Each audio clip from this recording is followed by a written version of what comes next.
श्री कृष्ण कहते हैं, जो गया हुआ है उस पर पछतावा करना बेकार है, और जो आगे आना बाकी है उसकी फिक्र करना भी बेमानी है। जीवन का मूल मंत्र अभी के पल में बसना है।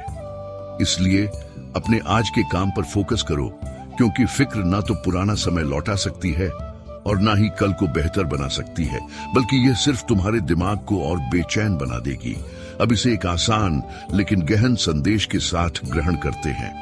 कल्पना करो कि तुम्हारे पास एक शीशे का कप है और वह अचानक फिसलकर फर्श पर गिरकर चूर हो जाता है। अब तुम्हारे सामने दो विकल्प हैं। पहला विकल्प, तुम बार बार सोचते रहो कि कप बिखर गया, ऐसा कदापि ना होना चाहिए था, अब मैं क्या करूं? तुम अफसोस और बेचैनी में खो जाते हो, स्वयं को दोष देते हो, हालातों को निशाना बनाते हो। लेकिन क्या इससे कप दोबारा पूरा हो जाएगा? बिल्कुल नहीं। दूसरा विकल्प, तुम हालात को कबूल कर लो।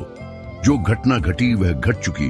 अब समय है मलबा साफ करने का और भविष्य में ज्यादा सतर्क रहने का।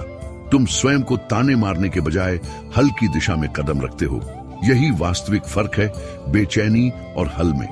बेचैनी तुम्हें केवल जकड़ लेगी, तुम्हें अंदर से दुर्बल कर देगी, लेकिन हल की मानसिकता तुम्हें परिस्थिति पर विजय पाने की ताकत प्रदान करेगी। जीवन में भी ठीक यही सिलसिला चलता है। जो निकल चुका उसे लेकर विलाप करते रहने से कोई परिवर्तन नहीं आएगा, लेकिन यदि तुम अनुभव से सीखकर आगे बढ़ो तो वही घटना तुम्हें और सशक्त बना सकती है।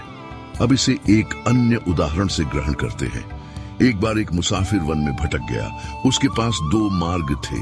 एक, वह घबराहट में ठहर कर यही विचार करता रहे कि अब मैं यहीं से कैसे बाहर निकलूंगा। यदि कोई जंगली प्राणी आ गया तो और इस भय में फंसकर साहस ही खो दे।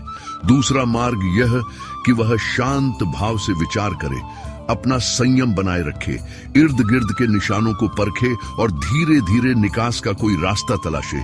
यदि वह बेचैनी में लिप्त रहेगा तो उसका दिमाग और उलझेगा, वह व्याकुलता में भूलें फैलाएगा और सही राह पर ध्यान ही न दे पाएगा। लेकिन यदि वह धीरज धरे और समझदारी से आगे बढ़े तो उसे रास्ता अवश्य मिलेगा। यही सिद्धांत हमारे जीवन पर भी फिट बैठता है।